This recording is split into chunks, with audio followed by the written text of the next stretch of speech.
Hello दोस्तों।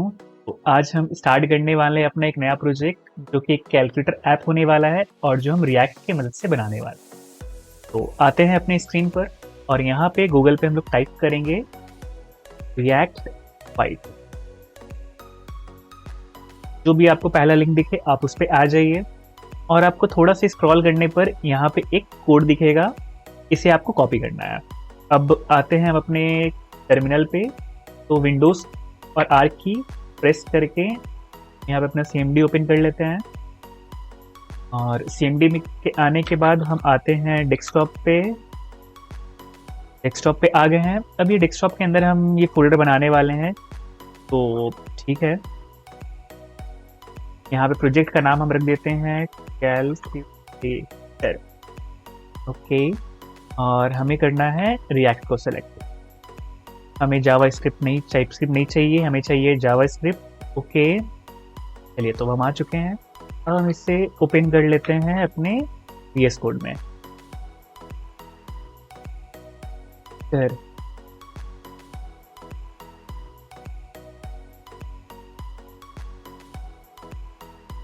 चलिए अब हम आ चुके हैं अपने VS कोड में। तो VS कोड का टर्मिनल ओपन करते हैं और यहाँ पे हम रन करते हैं NTMI, जो कि सारा पैकेजेस इंस्टॉल कर लेगा। ठीक है, आप देख सकते हैं कि सारा पैकेज इंस्टॉल हो रहा है। चलिए सारा पैकेज इंस्टॉल हो चुका है।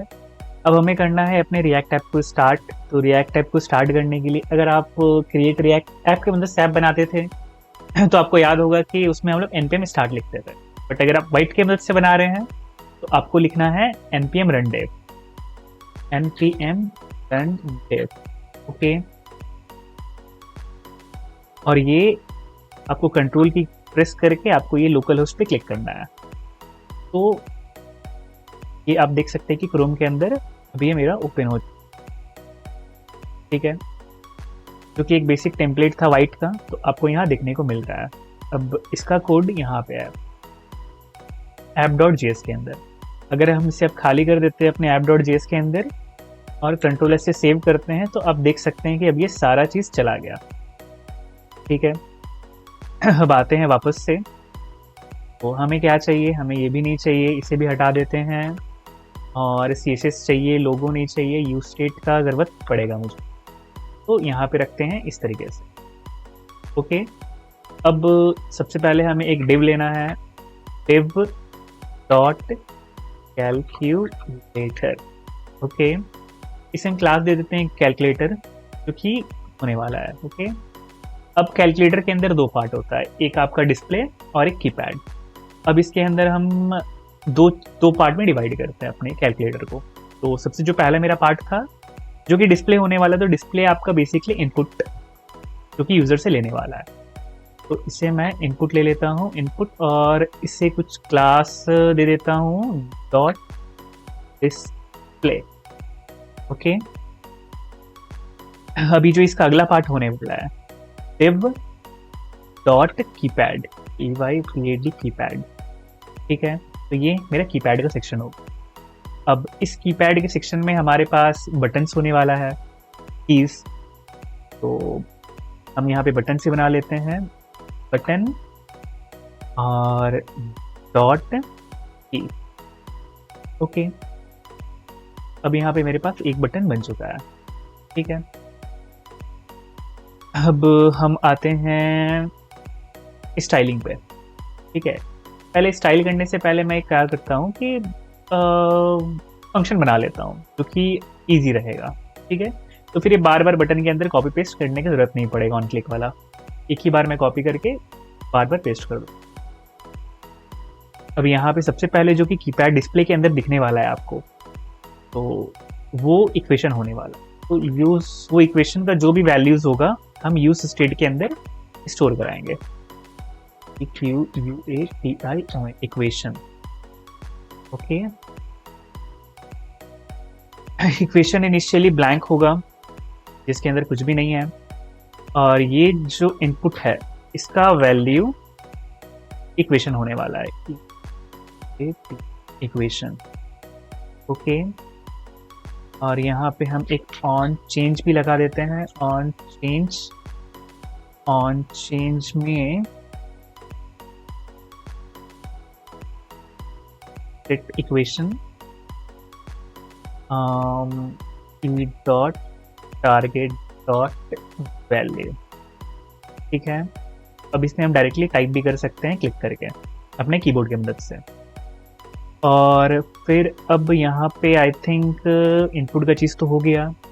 अब हमें चाहिए कि जब हम कीज पे प्रेस करें, जो कि हमारे पास बहुत सारे नंबर का बटन होने वाला है, तो उस पर प्रेस करने पर भी हमारे इक्वेशन में वो सेट होना चाहिए, वो सारा वैल्यूज जो कि कीज में कीपैड में प्रेजेंट होगा। तो हम उसके लिए एक फंक्शन बना लेते हैं, कॉन्स्ट। इस इक्वेशन का नाम रखते हैं हैंडल की प्रेस। हैंडल प्रेस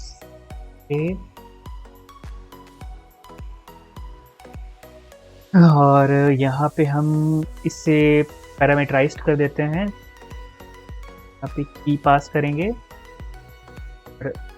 तो भी हमारा कीज होगा, वो इक्वेशन में क्या होगा, E Q U A equation में ऐड हो जाना चाहिए।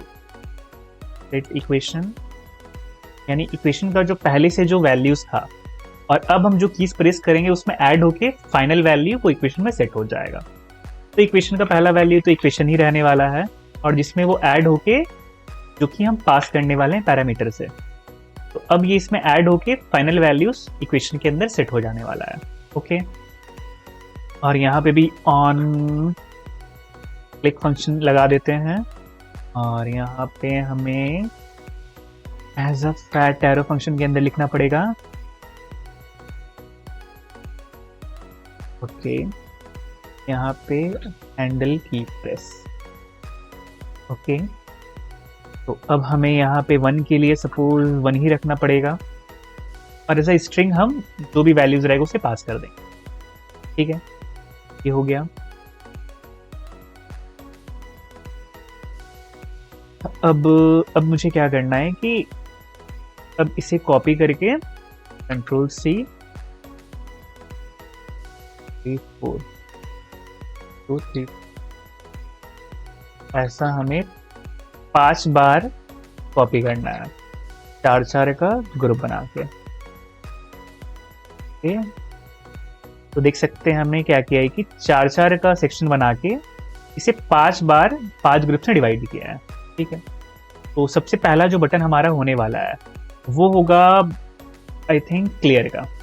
ठीक है, तो हम इसे कैपिटल C दे देते हैं और फिर जो उसके बाद होने वाला है वो होगा क्लियर ऑल का, क्योंकि CE इसका नाम रख देते हैं। ठीक है, इसके बाद हम रख देते हैं परसेंटेज का बटन, फिर डिवाइड का,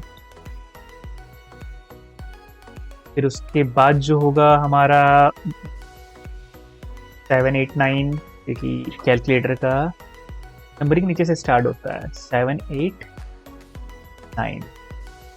पहले नंबर कीज बना लेते हैं 7 8 9, फिर उसके बाद 4 5 6 4 5 और यहाँ पे 6, फिर 1 2 3 4 1 2 3 और यहाँ पे हो जाएगा 0 0 0 डॉट पॉइंट और जो सबसे आखिरी बटन होने वाला है वो इक्वल टू का होने वाला है। आप पैटर्न अपने अकॉर्डिंग चेंज भी कर सकते हैं, तो कोई ऐसा नेसेसरी नहीं है कि आप इसी पैटर्न में अपने कीपैड को रखें। फिर उसके बाद हम देंगे प्लस का बटन, इसे जस्ट ऊपर माइनस का, फिर उसके बाद हम मल्टीप्लाई हम लोग क्रॉस से दे देते हैं एक्स से। ओके, और यहाँ पे हम ये सारा जो वैल्यूज हम फंक्शन के अंदर पास कर रहे हैं उसे भी चेंज कर देते हैं। आई थिंक जो इक्वल का बटन होने वाला है इसमें ये हैंडल की प्रेस नहीं लगेगा। ठीक है, इसके लिए हम लोग अलग से एक दूसरा फंक्शन बनाएंगे, बट जो बाकी सारे कीज है उसमें जो भी बटन का वैल्यू है वो हम पास कर देंगे। Okay, plus 3 2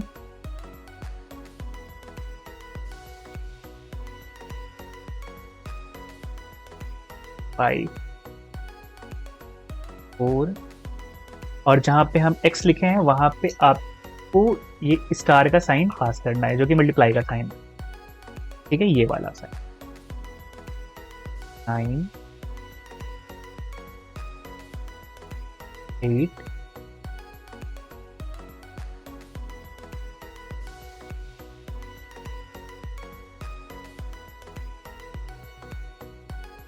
5 h। ओके, और हमें इसके लिए अलग से फंक्शन तो बनाया नहीं है कैलकुलेट करने के लिए इक्वल का। उसके साथ हमें दो और फंक्शन बनाना होगा, एक क्लियर के लिए और एक क्लियर ऑल के लिए। तो चलिए उसे भी बना ही लेते हैं। तो सबसे पहले हम आते हैं कैलकुलेट फंक्शन बनाने के लिए। कॉन्स्ट कैलकुलेट,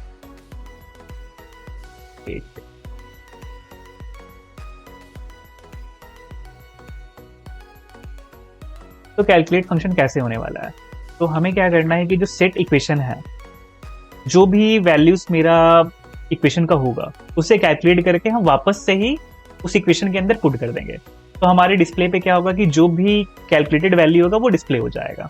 ठीक है, अब हमें कैलकुलेट करना कैसे है, आप देख सकते हैं कि जो भी वैल्यूज हम इस हैंडल की प्रेस में पास कर रहे हैं वो एज ए स्ट्रिंग पास कर रहे हैं। तो जावास्क्रिप्ट में हमारे पास एक इवैल नाम का एक फंक्शन होता है, EVAL, इवैल। अब ये इवैल क्या है, इवैल इस तरीके से काम करता है कि आपके पास अगर कोई भी स्ट्रिंग है जो कि एक मैथमेटिकल एक्सप्रेशन है और उसे आप उसके अंदर पास करते हैं, तो वो आपको बदले में उसका वैल्यूज जो कि कैलकुलेटेड वैल्यूज है वो रिटर्न कर देता है। तो बस इसके अंदर हमें क्या करना है, अपने इक्वेशन का वैल्यूज पास करना है और ये जो भी वैल्यूज रिटर्न करेगा वो वापस से ही इक्वेशन का वैल्यू सेट हो जाएगा। तो बस इतना ही सा काम था ये कैलकुलेट फंक्शन का। अब हमें ऑन क्लिक में कैलकुलेट पास कर देना है। ओके, अब फिर उसके बाद अब हमें दो फंक्शन बनाना है, क्लियर कॉस्ट क्लियर।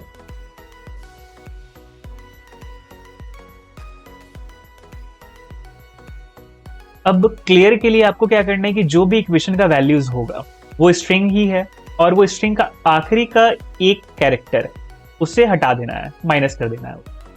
तो अब उसे कैसे करेंगे, तो अब वो जो मेरा मेन स्ट्रिंग होने वाला है उसे हम सब स्ट्रिंग में डिवाइड करेंगे।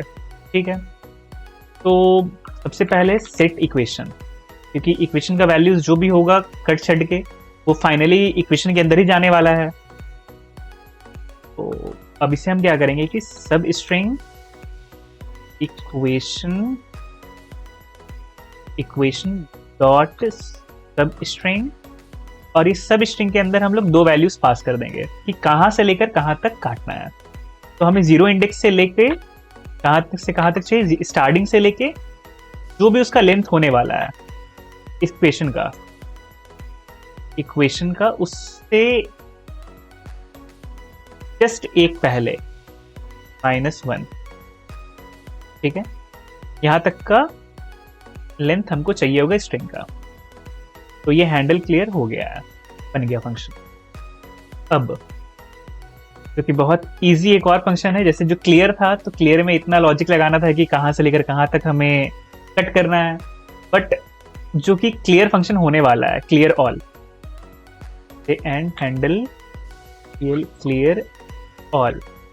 तो इसमें क्या होगा बेसिकली कि पूरे जो मेरा इक्वेशन का वैल्यू होगा वो एक एम्प्टी स्ट्रिंग हो जाएगा। ठीक है, पूरा ही सारा चीज जो भी उसके अंदर होगा सब चीज उसमें से हटा देना है। तो सेट इक्वेशन बस खत्म, इतना ही करना था हमें क्लियर ऑल करने के लिए। ठीक है, अब ये दोनों फंक्शन को ऑन क्लिक में लगा देना है। कंट्रोल V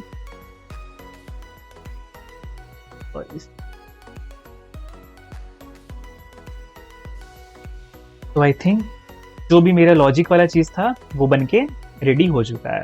अब देखते हैं कि मेरा कैलकुलेटर दिख कैसा रहा है। चलिए कंट्रोल एस से सेव करते हैं और आते हैं क्रोम के अंदर।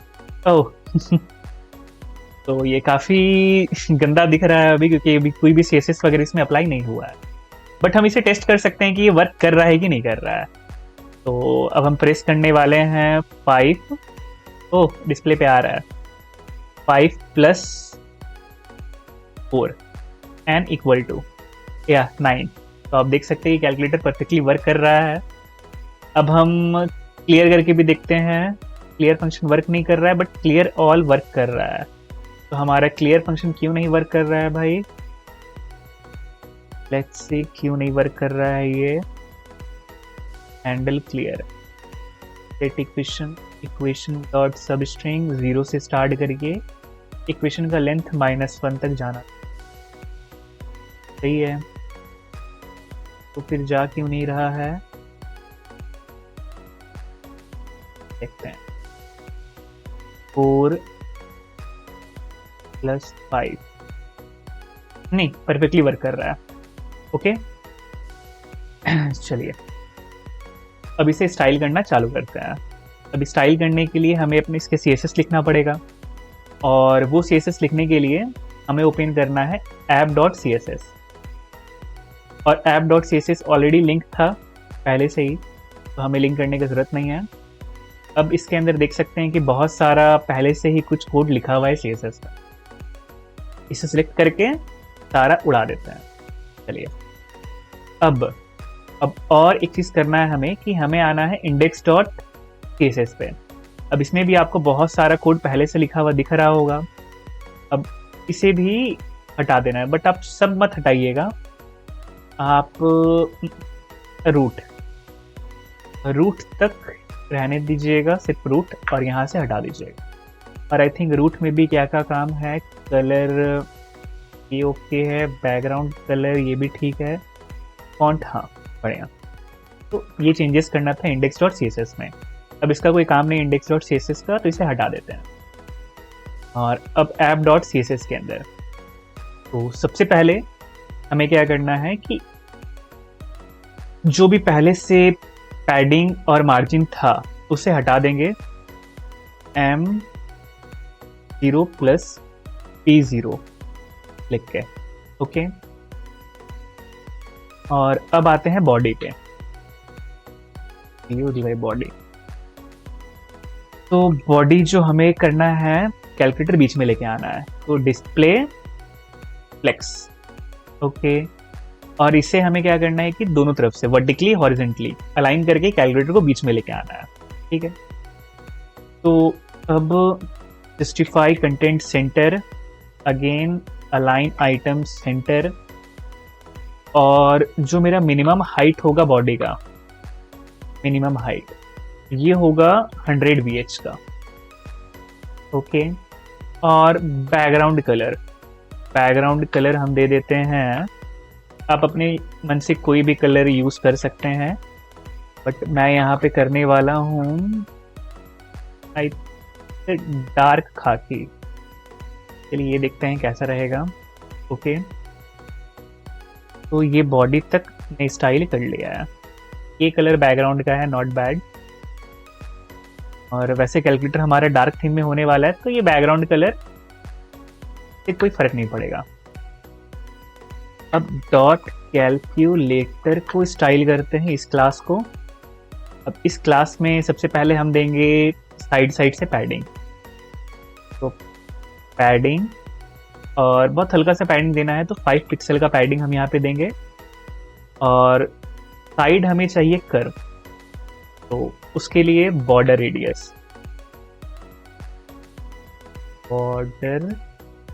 रेडियस हम यूज करेंगे 20 पिक्सल्स का। और हमें देना है कैलकुलेटर के बाहर थोड़ा सा शैडो। पहले कैलकुलेटर का बैकग्राउंड कलर देख लेते हैं, PG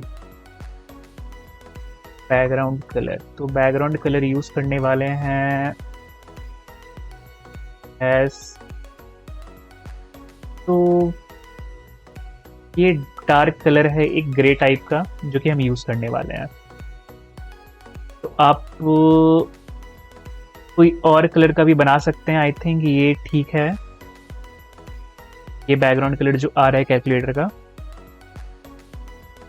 अब फिर उसके बाद हमें चाहिए होगा इसके बाहर थोड़ा सा शैडो, तो बॉक्स शैडो का हम यूज करने वाले हैं। Box shadow, box shadow RGBA, यहाँ पे रेड भी 0, ग्रीन भी 0, ठीक है। ऑब्वियसली हमें ब्लैक चाहिए, ये भी 0।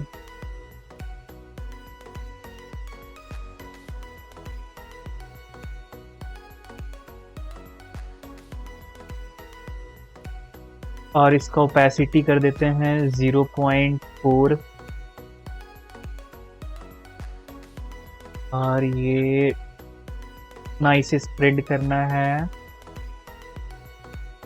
25 पिक्सल। तो मैं हमेशा ऑलवेज यही यूज करता हूँ बॉक्स शैडो के लिए, मुझे ये परफेक्ट लगता है।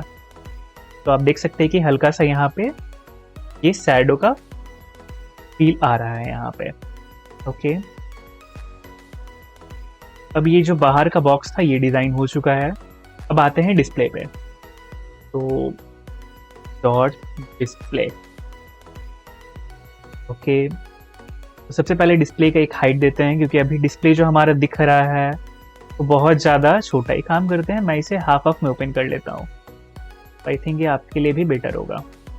Okay, dot display. अब इससे एक हाइट दे देता हूँ, height 50 pixel, 50 pixel height display का। और इसका बॉर्डर रेडियस और इसे विथ भी दे देता हूँ। ID विथ कितना दे दूँ उसे, आई थिंक 230 पिक्सल्स, ठीक है, पूरा नहीं है। अब इसे देता हूँ बॉर्डर रेडियस 10 पिक्सल। तो आप देख सकते हैं कि साइड से थोड़ा कर्व हुआ है। ओके, और इससे मार्जिन भी देते हैं साइड से, मार्जिन देते हैं 5 पिक्सल्स का, ठीक है। फिर इससे कलर जो कि इसके अंदर टेक्स्ट लिखाएगा उसे देते हैं वाइट कलर से, क्योंकि ऑब्वियसली हम ब्लैक कलर का यूज करने वाले हैं तो वाइट उस पर ज्यादा अच्छे से दिखेगा। बैकग्राउंड कलर PG,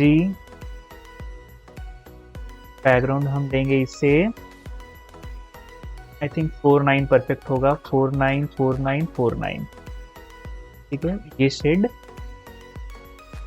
ठीक है, चलेगा। और इससे जब मैं कुछ टाइप कर रहा हूँ तो आप देख सकते हैं कि अब ये लेफ्ट की तरफ अलाइन है, ठीक है। तो हमें इसे राइट की तरफ लेके आना है। तो टेक्स्ट अलाइन हम करेंगे, एंड कर देते हैं। अब यहां से चालू होगा, अब कुछ भी लिख रहा हूं तो यहां से, जो कि बहुत छोटा है और ये बहुत चिपका हुआ है राइट साइड से। तो हम क्या करेंगे कि इसमें टाइडिंग देंगे 5 पिक्सल्स का, 5 पिक्सल्स का। और इसके बाद हमें करना है इसका फॉन्ट साइज हम इसे देंगे 28 पिक्सल्स, 8 पिक्सल्स। तो अब ये ठीक है, अब ये परफेक्ट है। तो आई थिंक डिस्प्ले हमारा बन चुका है। अब जो भी बनाना है अब कीपैड और बटन्स में करना है, ठीक है। अब हमें कीपैड क्लास को डेकोरेट करना है, AEY कीपैड, ओके। तो कीपैड का जो मेरा विड्थ होने वाला है वो नहीं, इसे विड्थ देने की जरूरत नहीं है, तो इसे हमें डिस्प्ले ग्रिड करना है, ग्रिड, ठीक है। और एक लाइन में मेरा 4 बटन्स आना चाहिए, मतलब 4 कर करके ऐसा 5 बार। तो हमें ग्रिड टेम्पलेट कॉलम यूज करना है, और इसके बाद रिपीट, कितने बार रिपीट होगा, 4 टाइम्स। और जो भी इसका विड्थ होगा ये ऑटो कर देते हैं, ठीक है। और बटन के बीच में गैप हम दे देंगे 10 पिक्सल्स का। ठीक है। और जो बटन्स होगा सब तरफ से अलाइन होगा, तो JCC या IC। ठीक है। और साथ ही साथ साइड से थोड़ा पैडिंग भी चाहिए होगा, तो क्योंकि हम लोग डिस्प्ले में भी पैडिंग दिए थे साइड से, मीन्स मार्जिन, तो इसमें भी दे देते हैं 10 पिक्सल्स का। ठीक है। अब ये आई थिंक बटन्स वगैरह मीन्स जो कीपैड था उसका CSS लग चुका है। अब हमें पर कीज को भी डेकोरेट करना है, तो कीज के लिए डॉट कीज की का विथ और हाइट हम सेम रखेंगे, विथ 50 पिक्सल। और हम कीज को सर्कल शेप में बनाने वाले हैं, राउंड राउंड, और इसका हाइट भी 50 रखेंगे, 50 पिक्सल। और इसे बॉर्डर रेडियस दे देते हैं 25 पिक्सल्स का, तो और बॉर्डर रेडियस 25 पिक्सल्स का।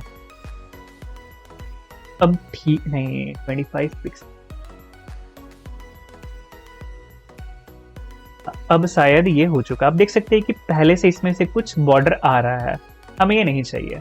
तो हम क्या करते हैं कि इसमें से जो भी बॉर्डर था वो हटा देते हैं, बॉर्डर डन कर देंगे, डन। अब ये बॉर्डर हट चुका है, ठीक है, तो पहले से था। ओके। अब हर बटन में भी हमें थोड़ा शैडो चाहिए, तो हम क्या करते हैं कि बटन्स के लिए भी ये जो बॉक्स शैडो वाला था इसे कॉपी कर लेते हैं, कीज के लिए भी Ctrl+V। और हमें ब्लैक कलर का शैडो नहीं चाहिए, 255, थोड़ा सा वाइटिश शैडोस चाहिए।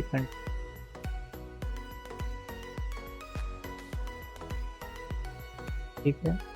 और हमें देखते हैं पहले दिख कैसा रहा है, ये बहुत ज़्यादा वाइट हो गया है, तो हमें क्या करना है कि हल्का सा इसका ओपेसिटी को कम कर देते हैं, ये थोड़ा सा ज़्यादा ही है। आई थिंक इतना परफेक्ट है, आई थिंक इतना परफेक्ट है। ठीक है। और जो इसका कलर होने वाला है, कलर वाइट रहेगा, जो कि अंदर के टेक्स्ट का है। और अभी मेरा कर्सर यहाँ पे पॉइंटर नहीं है, तो कर्सर को पॉइंटर भी कर देते हैं, कर्सर पॉइंटर।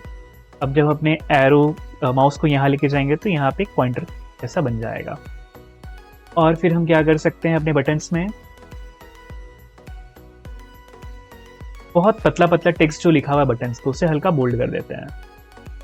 तो फॉन्ट वेट बोल्ड।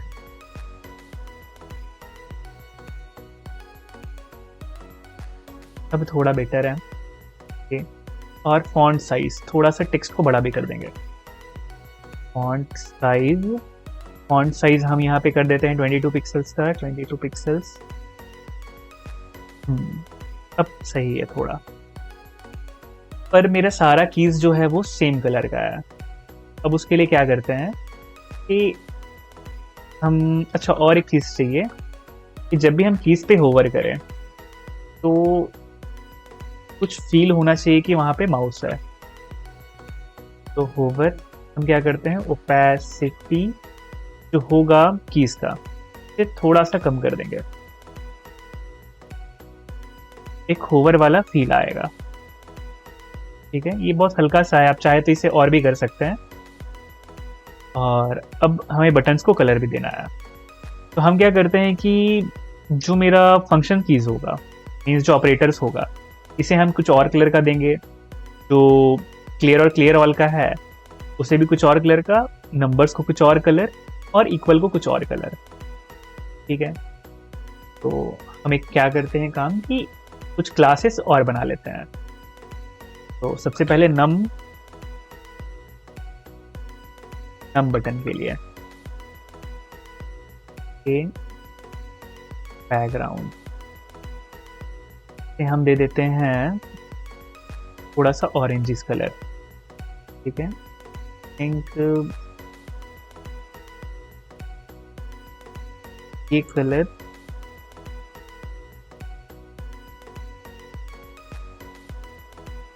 बटन, तो नम बटन का क्लास हमें वहां पे ऐड भी करना होगा सारे नंबर्स में।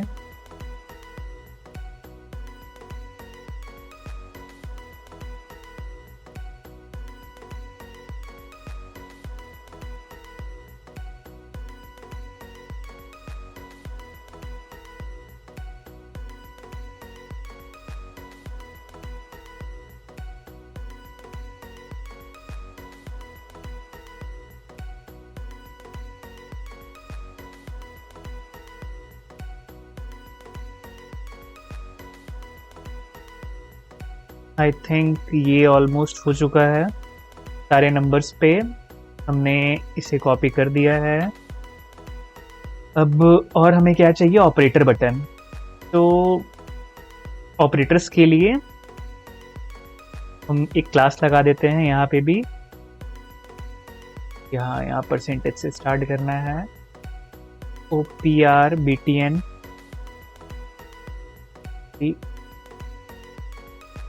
कॉपी करके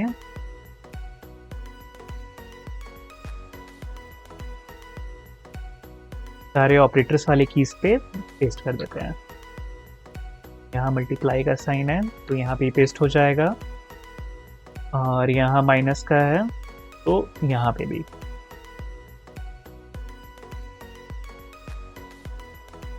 ऐड में भी और आई प्लस के लिए नहीं है वो, आई थिंक इक्वल टू के लिए इक्वल बटन का क्लास दे देते हैं। ELBTN के इक्वल बटन, और ये दोनों के लिए हम क्या करते हैं, क्लियर बटन।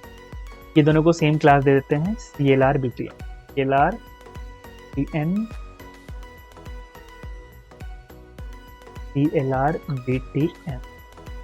ओके, अब इसे सेव कर लेते हैं। अब देख सकते हैं सारे नंबर पे जो भी नंबर्स वाले कीज था उसका कलर येलो हो चुका है, थोड़ा येलो इस टाइप का कलर है, ठीक है। अब हमें जो कलर चाहिए अपने क्लियर बटन के लिए, तो क्लियर बटन के लिए हम कलर ले लेते हैं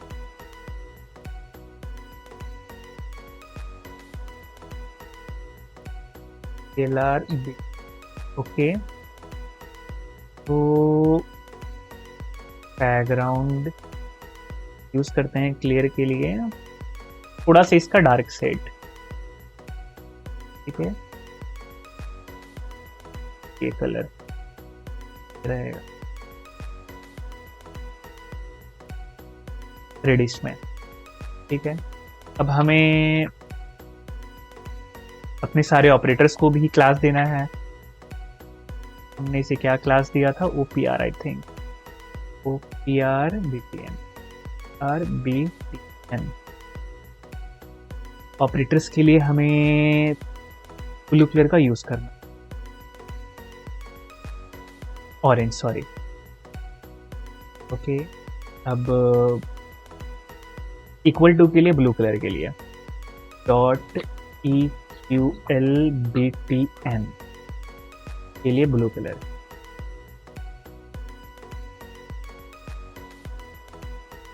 .E में हम यूज करेंगे ब्लू कलर का, ये कलर ब्लू वाला। तो ये बन चुका है कैलकुलेटर। तो आप देख सकते हैं कि ये अच्छा लग रहा है, और इसे क्लियर करके अब इसे टेस्ट करते हैं। 4 + 4 क्या है, 8, सही आंसर, ठीक है, परफेक्ट। और मल्टीप्लाई 9, और ये क्लियर बटन और क्लियर ऑल बटन भी परफेक्टली वर्क कर रहा है। चलिए अब इसे टेस्ट कर सकते हैं। और अगर मैं यहाँ पे अगर अपने कीबोर्ड से प्रेस करूँ तो ये कीबोर्ड वाला भी आंसर हमें देगा, ठीक है। तो मिलते हैं नेक्स्ट ट्यूटोरियल में जल्दी ही। Stay tuned, good bye.